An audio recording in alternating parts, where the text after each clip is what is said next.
السلام عليكم ورحمة الله وبركاته. وعليكم السلام ورحمة الله وبركاته. نحمده ونصلي على رسوله الكريم وبعد. أعوذ بالله من الشيطان الرجيم. بسم الله الرحمن الرحيم. ظهر الفساد في البر والبحر بما كسبت أيدي الناس ليذيقهم بعد الذي عملوا لعلهم يرجعون.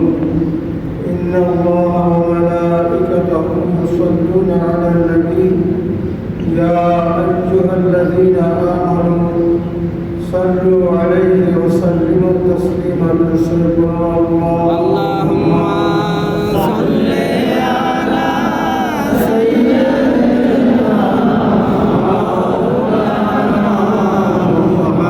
محمد وعلى آل سيدنا مولانا محمد. اللهم صل على سيدنا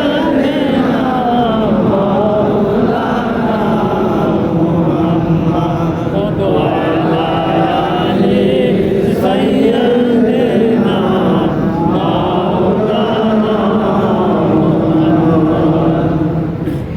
সম্মানিত মেহমান সাহেব,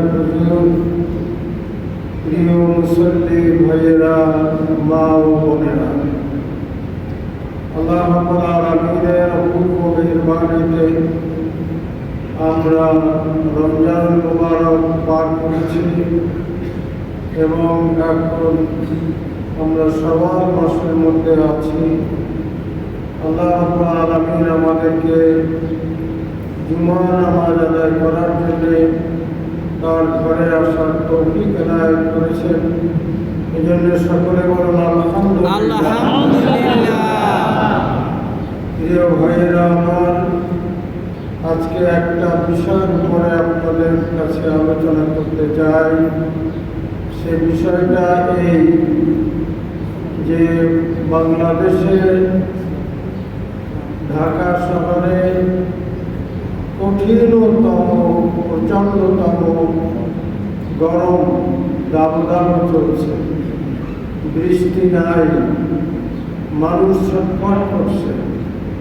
শ্রমিক যারা খেটে খায়, যারা রাস্তাঘাটে কাজ করতে হয়, তাদের এক কঠিন অবস্থা চলছে।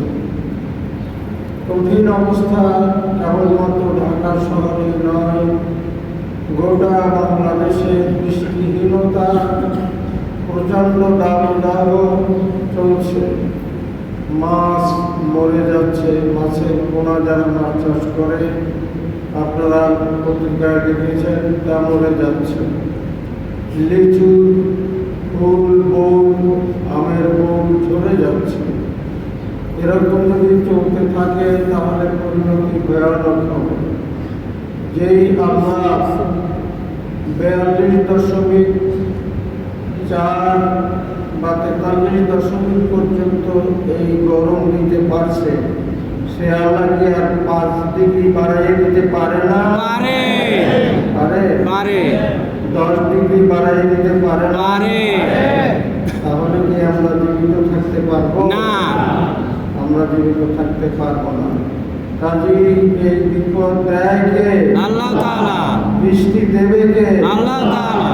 এই প্রচন্ড গরম দূর করবে কে? আল্লাহ তাআলা। সে আল্লাহর অবাধ্য হলে বিভিন্ন সময় বিভিন্ন জাতিকে আল্লাহ ধ্বংস করে দিয়েছে। ঠিক। কিছুদিন আগে, এই সপ্তাহখানে আগে পত্রিকায় পড়লাম যে ভূমধ্য সাগরের তলদেশে 8,000 বছর আগে তৈরি করা এক শহর পাওয়া গেছে। তাহলে সে শহরে জনপদ ছিল, লোক ছিল, কিন্তু আল্লাহর অবাধ্যতার কারণে সেই শহরকে আল্লাহ ধ্বংস করে দিয়েছে, যা 8,000 বছর আগে সাগরের তলে পাওয়া গেছে। এরকম আল্লাহ রাব্বুল আলামিন বহু জাতিকে ধ্বংস করে দিয়েছেন। ঠিক। আদ জাতিকে আল্লাহ ধ্বংস করে দিয়েছেন, তারা প্রচন্ড ক্ষমতাধর ছিল। হযরত হুদ আলাইহিস সালামের জামানায় নবী আল্লাহ রাব্বুল আলামিন কোরআনুল কারীমে সেই ঘটনার উল্লেখ করেছেন। আদ জাতিকে আল্লাহ রাব্বুল আলামিন ধ্বংস করে দিয়েছেন, সামুদ জাতিকে আল্লাহ রাব্বুল আলামিন ধ্বংস করে দিয়েছেন। মরুভূমির দেশ ইরান, সেই মরুভূমির দেশে আল্লাহ রাব্বুল আলামিন নূহ আলাইহিস সালামকে পাঠালেন হেদায়েতের বাণী নিয়ে। মানুষদেরকে আল্লাহর পথে ডাকলেন। 900 বছর 950 বছর পর্যন্ত দাওয়াত দিলেন, কিন্তু আল্লাহর পথে আসলো না। আল্লাহ রাব্বুল আলামিন তখন বললেন, তারা যদি আমার পথে না আসে, নূহ জানিয়ে দাও, তাহলে তাদের উপরে প্রচণ্ডতম পানি বন্যা, পানির প্লাবন, মহাপ্লাবন সৃষ্টি করা হবে। তারা হাসতে লাগলো, যেই মরুভূমির মধ্যে পানি নাই, সেই মরুভূমির মধ্যে মহাপ্লাবন তৈরি হবে কেমনে? নূহ আলাইহিস সালামকে আল্লাহ বললেন, তুমি কিস্তি তৈরি করো, যারা ঈমান আনছে তাদেরকে এবং পশু পাখির একজোড়া করে তুমি সাথে দিয়া সেই জাহাজে উঠবে। কিসসা বিরাট। শেষ পর্যন্ত তারা ঈমান আনলো না। ঈমান না আনার ফলে আল্লাহ রাব্বুল আলামিন মহাপ্লাবন দিয়া নূহ আলাইহিস সালামের বন্যায় সমস্ত পৃথিবীকে ধ্বংস করে দিলেন। কেবলমাত্র যারা ঈমান এনেছিল তারা রক্ষা পেল। এই কিসসা আপনারা শুনেন না? শুনছি। যেই আল্লাহ মরুভূমির মধ্যে মহাপ্লাবন দিয়া সমগ্র পৃথিবীকে ধ্বংস করে দিলেন, সেই আল্লাহ আছেন না? আছেন। এই আমাদের অবাধ্যতার জন্যে, কুফরির জন্যে সেই বন্যা, এরকম বন্যা কি আল্লাহ দিতে পারে না? পারে। তাহলে কি আমাদের বেঁচে থাকার কোনো উপায় থাকবে? না। আদ জাতি, সামুদ জাতি, তাদের মহা শক্তিশালী। পাহাড়ে তারা পাহাড় খুঁড়ে তারপরে শহর বানাইছে। সেই জাতির কাছে আল্লাহ হুদ আলাইহিস সালামকে পাঠাইলেন, বললেন, আমার পথে আসো, ইসলাম গ্রহণ করো, ঈমান গ্রহণ করো। তারা উপহাস করল, ঠাট্টা করল। আল্লাহ রাব্বুল আলামিন এই প্রচণ্ড শক্তিধর, বিরাট গায়ে লোক, গায়ে অপরন্ত শক্তি, হুনার হিকমতের অভাব নাই, পাহাড় খনন করে শহর বানাইছে, তার নিদর্শন আছে। আল্লাহ বলেন, তুলসির ফিল আরদি, তোমরা পৃথিবী ভ্রমণ করো, দেখো কাইফা কানা আকিবাতুল মুজরিমিন, আমার কথা যারা না মানছে তাদের শেষ পরিণতি কি হয়েছে তোমরা সচক্ষে দেখো, সেই নিদর্শন বিদ্যমান আছে। আল্লাহ রাব্বুল আলামিন শেষ পর্যন্ত আদ জাতিকে, সামুদ জাতিকে ধ্বংস করে দিলেন। কোরআনুল কারীমে সেই কথা আছে। সেই আল্লাহ আছে না? আছে। সারা দুনিয়ায় যেরকম পাপাচার চলছে, আমাদের দেশেও চলছে। আল্লাহ রাব্বুল আলামিন কওমে আদকে যেভাবে ধ্বংস করে দিয়েছেন, কওমে সামুদকে যেভাবে ধ্বংস করে দিয়েছেন, আমাদেরকেও কি সেইভাবে ধ্বংস করে দিতে পারেন না? পারে। আল্লাহ পারে, আল্লাহ পারে। নূহ আলাইহিস সালামের জামানায় আল্লাহ দেখাইছেন যে না মানলে কি হয়। হুদ আলাইহিস সালামের জামানায় আল্লাহ দেখাইছেন আল্লাহর কথা না মানলে কি হয়। পাপাচারী করেছে, গুনার কাজ করেছে, বদমাশি করেছে কারা? আর এই হযরত ইয়া আলাইহিস সালামের জামানায় লাগাতার পুরুষে পুরুষে অপকর্ম এরা করছে। আল্লাহ রাব্বুল আলামিন নবী পাঠাইছেন, হুঁশিয়ার করে দিয়েছেন, নবীকে ঠাট্টা করেছে, উপহাস করেছে। তারপর আল্লাহ রাব্বুল আলামিন যখন আল্লাহ তাদের উপরে গজব পাঠিয়ে দিলেন, আমি সেই জায়গা দেখছি, ডেড সি, সেটা ইসরায়েল রাষ্ট্র এবং বিশ্বের মাঝখানে একটা বিরাট সাগর। আল্লাহ রাব্বুল আলামিন জমিনকে উঠাইয়া ওর অধিবাসী সহ মাটির নিচে দখল করে দিয়েছে। এখনো সেই জায়গায় ছোট না, এবার দেখা যায় না। এবারে জর্দান, ওপারে ইসরায়েল রাষ্ট্র, মাঝখানে সেই সাগর, মরুসাগর, মরা সাগর দেখছি। আল্লাহ রাব্বুল আলামিন দেখাইছেন। আল্লাহ, আমি গেছি, নিজে দেখছি। হযরত মাওলানা আব্দুল মান্নান সাহেবের সাথে 2-3 বার গেছি, দেখছি আল্লাহ রাব্বুল আলামিন কিভাবে একটা জনপদকে মাটির উপরে উঠাইয়া নিয়ে পুকুর করিয়া ফলাইয়া সেইখানে একটা হ্রদ বানাই, একটা সাগর বানাইয়া দিছে। দেখছি মরুসাগর নামে যা প্রসিদ্ধ, সেই আল্লাহ কি আছে না? আছে। সেই আল্লাহ কি পারে না? পারে। আল্লাহ পারে। আল্লাহ রাব্বুল আলামিন ফিরআউনের কাছে হযরত মূসা আলাইহিস সালামকে পাঠাইছে। ফিরআউন খোদাই দাবি করছে। আল্লাহ রাব্বুল আলামিনের বাণী শুনাইছে। আল্লাহর বাণী শুনে না, ইসলাম গ্রহণ করে না, ঠাট্টা করছে, মস্করা করছে। একের পর এক বিপদ দিয়া আল্লাহ রাব্বুল আলামিন সতর্ক করে দিয়েছেন, তোমরা সতর্ক হও, তোমরা সতর্ক হও, ঈমান আনো। কোনো সময় ব্যাংক পাঠাইছে, কোনো সময় পাঠাইছে। হযরত মূসা মুজিজা দেখাইছে। কোরআনুল কারীমে সে সমস্ত কথা আছে। আল্লাহ বলেন হযরত মূসা আলাইহিস সালামের ওয়া তিলকা বিয়ামিনিকা ইয়া মূসা, মূসা তোমার হাতে কি? আমার হাতে তো লাঠি। قال هي عصاي أتوكل عليها وأهش بها على غنمي ولي فيها مآرب أخرى। আমি এদের ছাগলের পাতা পাড়িয়া খাওয়াই, এটা ঘর দিয়ে আমি তুলি, এখানে অনেক উপকার। এটা আমার লাঠি। বলা আলকিয়া মূসা, আল্লাহ বলেন মূসা লাঠিটা ছাড়িয়ে দাও। পায়লা হিয়া হাইয়াতুন তাসা, মহাজগর হয়ে গেল। আল্লাহ বললেন কালা খুজহা ওয়ালা তাকাব, মূসা আবার ওই সাপটারে ধরো, ভয় পাইও না। মূসা আলাইহিস সালাম আবার লাঠি হয়ে গেল। মুজিজা আল্লাহ দেখালেন, এর অনেক মুজিজা দেখালেন, কিন্তু ফিরআউন খোদাই দাবি ছাড়ল না, ফিরআউনের কওম ছাড়ল না। আল্লাহ রাব্বুল হযরত মূসা সতর্ক করে দিলেন, আল্লাহর গজব কিন্তু আসবে। ঈমান নাও, ঈমান তারা নাই, আল্লাহর গজব আসছে। সেই মূসা আলাইহিস সালামকে মারবার জন্য ফিরআউন লস্কর নিয়ে রওনা করছে, লোহিত সাগরের তীরে এসে পড়ছে। এখন সামনে সাগর, পিছনে হাজার হাজার ফিরআউনের সৈন্য, ফিরআউন নিজে। এখন কোথায় যাবে? বনি ইসরাইল কওমদেরকে নিয়ে মূসা আলাইহিস সালাম যাবে কোথায়? পিছনে হাজার হাজার সৈন্য ফিরআউনের সাথে, আর সামনে সাগর, যাবে কোথায়? আল্লাহ রাব্বুল আলামিন হুকুম করলেন, মূসা সাগরের উপর তোমার লাঠি দিয়ে আঘাত করো। সাগরের উপরে লাঠি দিয়ে আঘাত করলেন। আল্লাহ রাব্বুল আলামিন সাগরের মধ্য দিয়া মূসা আলাইহিস সালামের কওম, 12টা কওম ছিল, বনি ইসরাইলের 12টা কওম, 12টা রাস্তা বানাইয়া দিলেন। দুই পাশে মাঝে পানি পাহাড়ের মতো দাঁড়াইয়া থাকলো। 12টা রাস্তা হয়ে গেল। মূসা আলাইহিস সালাম বনি ইসরাইলদেরকে নিয়ে সেই রাস্তা দিয়া চললেন। ফিরআউন দেখলো যে মূসা তো ওপার চলে যাচ্ছে, ফিরআউনও তার পিছনে পিছনে চলল।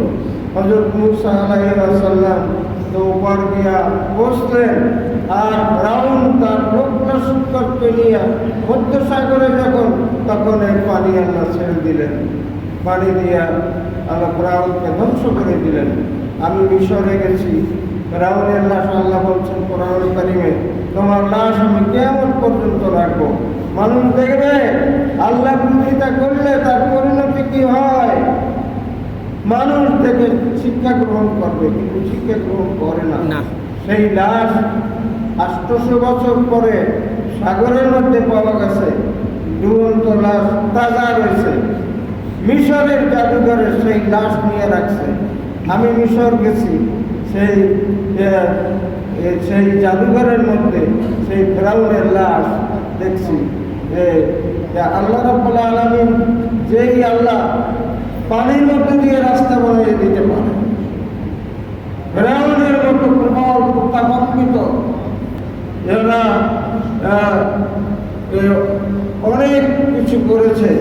তার নিদর্শন পৃথিবীর মধ্যে আছে, সভ্যতার নিদর্শন। মিশরের মধ্যে প্রাচীন সভ্যতা সব রয়ে গেছে, তাদের দালান কোঠা এখনো আছে। কিন্তু আল্লাহ প্রতিজ্ঞা করলে, আল্লাহর কথা শুনে নেয়, শেষ পর্যন্ত আল্লাহ রাব্বুল আলামিন পানি দিয়া তাদেরকে ধ্বংস করে দিয়েছে। যে আল্লাহ পানি দিয়ে ধ্বংস করে দিয়েছে, সেই আল্লাহ আছে না? আছে। সেই আল্লাহ বিদ্যমান আছে। আল্লাহ চিরঞ্জীব, হাইয়ুল কাইয়ুম, তার তন্দ্রা নাই, নিদ্রা নাই, ঘুম নাই, তার ক্ষমতা কমে নাই। আল্লাহ যেরকম আছে সেই রকম আল্লাহ রাব্বুল আলামিন বিভিন্ন কওমকে এইরকম ধ্বংস করে দিয়েছেন। সূরা বুরুজের মধ্যে কওমে উখদুদের কথা বলছেন। কুতিলা আসহাবুল উখদুদ নারু যাতুল ওয়াকুদ, আল্লাহ রাব্বুল আলামিন সূরা বুরুজের মধ্যে বলছেন। আল্লাহ নবী আসলেন, হেদায়েত করলেন, মানল না। যারা ঈমানদার তাদের আগুনের মধ্যে ফেলাইয়া হত্যা করতে লাগলো। শেষ পর্যন্ত আল্লাহ রাব্বুল আলামিন এই আগুন বাড়াইয়া দিয়া যেই কওম আসহাবুল উখদুদ তাদেরকে পুড়ে ধ্বংস করে মিসমার করে দিলেন। সেই আল্লাহকে আছে না? আছে। আছে। এখন পারে না? পারে। রহমাতুল লিল আলামিন, সাইয়্যিদুল মুরসালিন, এই জমিনের মধ্যে আছে মদিনায়ে তাইয়্যিবায় জিন্দা নবী, হায়াতুন নবী, তিনি শুয়ে আছেন, রহমাতের নবী। এই জন্য আগের কওমদেরকে যেরকম সমূলে ধ্বংস করে দিয়েছে, আল্লাহ ধ্বংস করে দেয় না। রহমাতুল লিল আলামিন এই জমিনের মধ্যে আছে, কিন্তু আল্লাহ ধ্বংস করে দিবেন, আলামত দেখাবেন, তার ঠেকাবার কোনো উপায় নেই, থাকবে না। কাজে হুঁশিয়ার হতে হবে, তওবা করতে হবে, আল্লাহর কথা ফিরে আসতে হবে। এই নিদর্শন আল্লাহ রাব্বুল আলামিন কওমে আদের, কওমে সামুদের, কওমে নূহের, ফিরআউনের সমস্ত আলামত যেখানে এই ধ্বংসাবশেষ আছে, আল্লাহ বলেন তোমরা পৃথিবী ভ্রমণ করো, এই সমস্ত জায়গা দেখো, দেখে তোমরা শিক্ষা গ্রহণ করো। আল্লাহকে না মানার জন্যে, পয়গম্বরের উপদেশ না শোনার জন্যে আল্লাহ কিভাবে এক একটা জাতিকে ধ্বংস নিচ্ছিন্ন করে দিয়েছে, নির্মূল করে দিয়েছেন, সেই আল্লাহ কিন্তু আছে। সেই আল্লাহ এখন পারে না? পারে। সেই আল্লাহ পারে, আল্লাহ পারে। চীন সাদের জায়গা গবেষণাগার তৈরি করতে আছে। আমি কালকের কাগজে বললাম, চীনের একটা প্রদেশে বন্যা হইয়া বৃষ্টিপাত, এমন গভীর বৃষ্টিপাত হইয়া যে একটা শহরের লোক প্রায় 60,000 মানুষ সেখান থেকে সরাই হয়েছে। কারণ বৃষ্টিপাতের জন্য আমাদের এখানে খরা চলছে, সেখানে বৃষ্টিপাতে শহর ধ্বংস হয়ে যাচ্ছে, জনপদ ধ্বংস হয়ে যাচ্ছে। সেই আল্লাহ এই চীনের এই ক্ষমতা দিয়া এই বন্যা, এই বৃষ্টিকে ঠেকাইতে পারছে না, ঠেকাইতে পারে না। হ্যাঁ, এই তো আপনি বললেন করছেন, দুবাই মরুভূমির দেশ। আমি দুবাই বহুবার গেছি, মরুভূমির দেশ, আরব আমিরাতের মধ্যে। দুবাই আমাদের দেশে অনেকে চাকরি করে, মরুভূমির দেশ, পানি নাই, পানি শূন্য। সেইখানে বৃষ্টিপাত করে বিমানবন্দর, দুবাই শহর অচল হয়ে গেছে, বিভিন্ন প্লেনের ফ্লাইট বন্ধ করে দিতে হয়েছে। যে আল্লাহ মরুভূমির মধ্যে বন্যা সৃষ্টি করতে পারে, সেই আল্লাহ আছে না? আছে। আছে, আছে। আমেরিকার মতো এই পৃথিবীর মধ্যে সর্বশ্রেষ্ঠ দেশ, আমেরিকার মধ্যে জ্ঞানে, বিজ্ঞানে, হুনারে, হিকমতে, ক্ষমতায়, দাপটে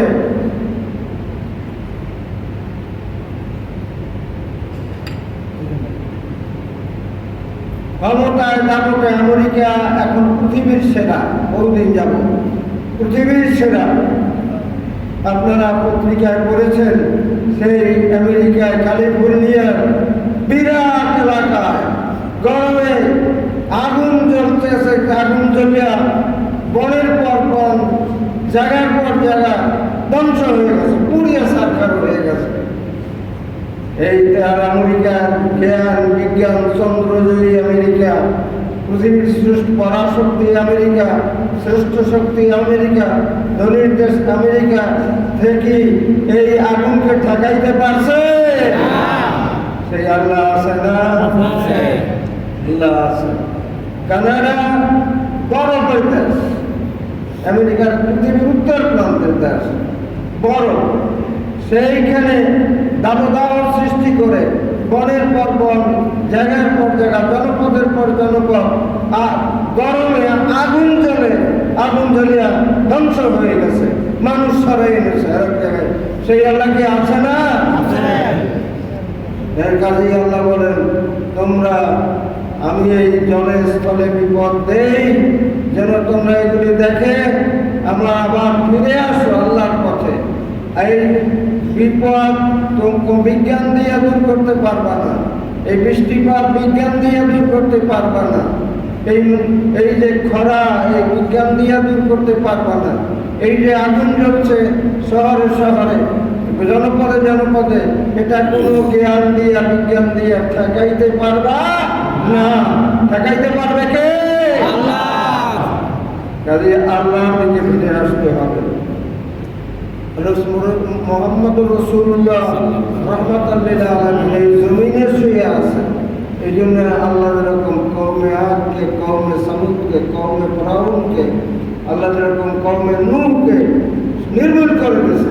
এই জন্য রাহমাতুল লিল আলামিন এই জমিনে আছে। এই জন্য এক একটা কওম ওই রকম নির্মূল করে না, কিন্তু পাপাচার যদি না ছাড়ি, তওবা যদি না করি, আল্লাহর পথে যদি ফিরে না আসি, তাহলে এই যেই আল্লাহ 42 ডিগ্রি দিছে সেই আল্লাহ 52 ডিগ্রি দিতে পারে না? 100 ডিগ্রি দিতে পারে না? তাহলে এটা কি থাকবে? মরুভূমি হয়ে যাবে, মরুভূমি হয়ে যাবে, জনপদ কিছু থাকবে না। সে আল্লাহর দিকে ফিরে আসতে হবে। ইস্তেসকার নামাজ বিভিন্ন জায়গায় হয়েছে, হচ্ছে। আল্লাহর কাছে ফিরে আসতে হবে, তওবা করতে হবে। রাসূলুল্লাহ সাল্লাল্লাহু আলাইহি ওয়াসাল্লামের একটা হাদিস একদম রাসূলের সেই হাদিসটা বলে আমি আপনার আজকের আলোচনা শেষ করব। যে আল্লাহর রাসূল বলেন যে যখন জাতীয় সম্পদকে, জাতীয় সম্পদ ব্যক্তিগত সম্পদ মনে করবে শাসকরা, সম্পদটা তো জাতির, গরিব লোকের খাজনার পয়সা, ইসের পয়সা, ট্যাক্সের পয়সা, এই টাকাটাকে নিজের ইচ্ছা মতো খরচ করবে, নিজের কাছে খরচ করবে। জাতীয় সম্পদকে ব্যক্তিগত সম্পদ রূপে ব্যবহার করবে। একটা যাকাত দেওয়া বন্ধ করে দিবে, যাকাতকে জরিমানার মতো মনে করবে। আল্লাহ রাসূল বলেন, যখন দিন শিক্ষা করবে দিনের জন্য না, আল্লাহকে জানার জন্য না, আল্লাহকে বোঝার জন্য না, শরীয়তকে জানার জন্য না, দিন, এই শিক্ষার ব্যবস্থার মধ্যে শয়তানি ঢুকাই দেবে। আমাদের দেশে চলছে, আপনারা পত্রিকায় চলছে, করছেন, যখন দিনই শিক্ষা উঠাইয়ে দেবার জন্যে গায়ের দিন শিক্ষা দেওয়া চলবে। পুরুষ, রাসূলুল্লাহ সাল্লাল্লাহু আলাইহি ওয়াসাল্লাম বলেন, পুরুষ আনুগত্য করবে স্ত্রী, বউর কথা শুনবে, মায়ের অবহেলা করবে। এরকম দেখা দিছে না? আল্লাহ রাসূল বলেন, মায়ের হবে অবাধ্য আর স্ত্রীর হবে অনুগত। এরকম আমাদের দেশে বিভিন্ন দাঁড়ায় চলছে না? চলছে, হ্যাঁ, ঘরে ঘরে চলছে। আল্লাহ রাসূল বলেন, বন্ধু বান্ধবকে যারা বন্ধু বান্ধব তাদের নিয়ে আড্ডা দেবে, মদ খাইবে, আমোদ ফুর্তি করবে, আর বাপে যে না খাইয়ে রয়েছে তার খবর রাখবে না। আল্লাহ রাসূল বলছেন, 1400 বছর আগে বলে গেছেন যে এইরকম যখন দেখা দেবে, বন্ধু বান্ধবকে নিকটে স্থান দেবে, পিতাকে ঠেলে দেবে দূরে, সে অনাহারি, সে বিপদে আছে, সে মুসিবতে আছে, বাপের দিকে ফিরে চাইবে না, বন্ধু বান্ধবের নিয়ে আড্ডা দেবে। এইরকম অবস্থা যখন তোমরা দেখবে, আল্লাহ রসুল বলেন ফাসেক ব্যক্তি নামাজ পড়ে না, রোজা রাখে না, দিন মানে না, শরীয়ত মানে না, এই ফাসেক ব্যক্তিকে গোত্র কওমের নেতা বানাইবে। দিনদার লোক না, পরেশগার লোক না, নেতা বানাইবে ফাসেককে।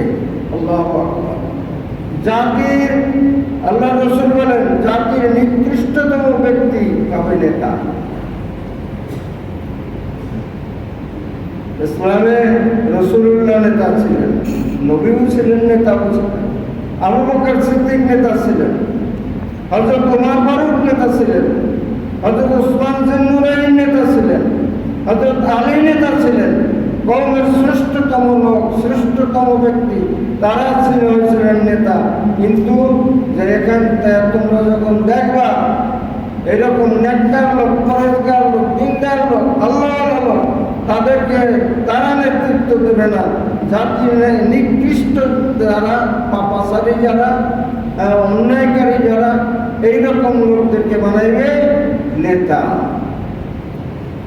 ক্ষতির ভয় মানুষ একজনে আরেকজনকে ক্ষতি করবে, এই ভয়তে ইজ্জত করবে।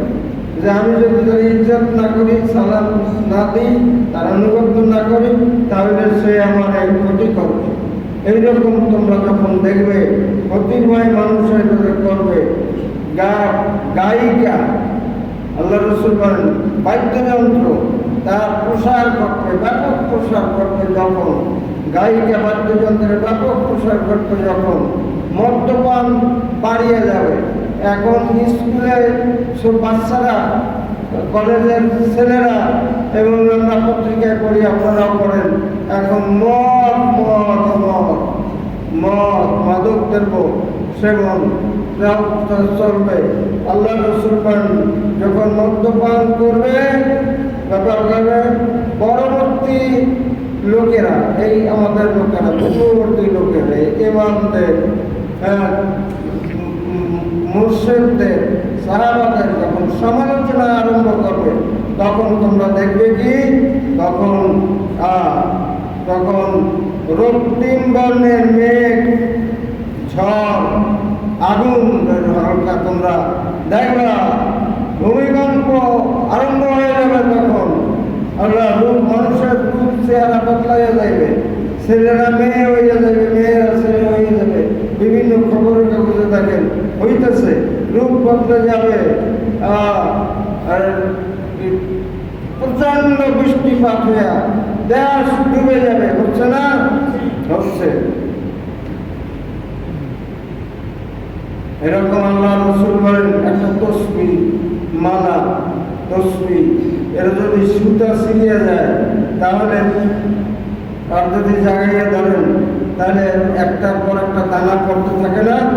আল্লাহ রসুল বলেন যখন এই সমস্ত পাপাচার চলবে, আল্লাহর মধ্যে ফিরে না আসবে, তখন তসবির সুতা ছিঁড়ে গেলে একটার পর একটা দানা যেরকম ঝরতে থাকে, তোমাদের উপরে সেই রকম একটার পর একটা, কখনো অনাবৃষ্টি, কখনো অতিবৃষ্টি, কখনো ভূমিকম্প, কখনো অগ্নির বিউরি উৎপাত, কখনো এরকম বিভিন্ন রকমের একটার পর একটা বিপদ আসতে থাকবে। ঠেকাইতে পারবা না। আমেরিকা ঠেকাইতে পারে না, চীন ঠেকাইতে পারে না, দুবাই ঠেকাইতে পারে না, আমাদের দেশের গরম কোনো প্রশাসন ঠেকাইতে পারে না। আরো যদি গরম দেয় ঠেকাইতে পারবে না। ঠেকাইতে পারবে কে? সেই আল্লাহর দিকে ফিরে আসতে হবে। তোমরা ফিরে আসো আল্লাহর দিকে, তওবা করো, আল্লাহর দিকে ফিরে আসো, আল্লাহকে ভয় করো, আল্লাহর কাছে কাঁদো, আল্লাহর রহমত নাযিল হবে, বিপদ দূর হবে, অন্যথা অন্য কোনো উপায় দূর হবে না। কাজেই আমাদের সতর্ক হতে হবে, সাবধান হতে হবে, তওবা করতে হবে, আল্লাহর রহমত চাইতে হবে। আল্লাহ যাতে এই সমস্ত বিপদ দূর করে দেন, টাইম হয়ে গেছে। আল্লাহ আমাদেরকে তওবা করার, তার রাস্তায় ফিরে আসার তৌফিক দান করুন এবং তার রহমত রহমত নাযিল করুন জোরে বলুন আমিন। দুরূদ শরীফ পড়ুন আল্লাহুম্মা সাল্লি আলা সাইয়্যিদিনা মাওলানা মুহাম্মদ ওয়া আলা আলি সাইয়্যিদিনা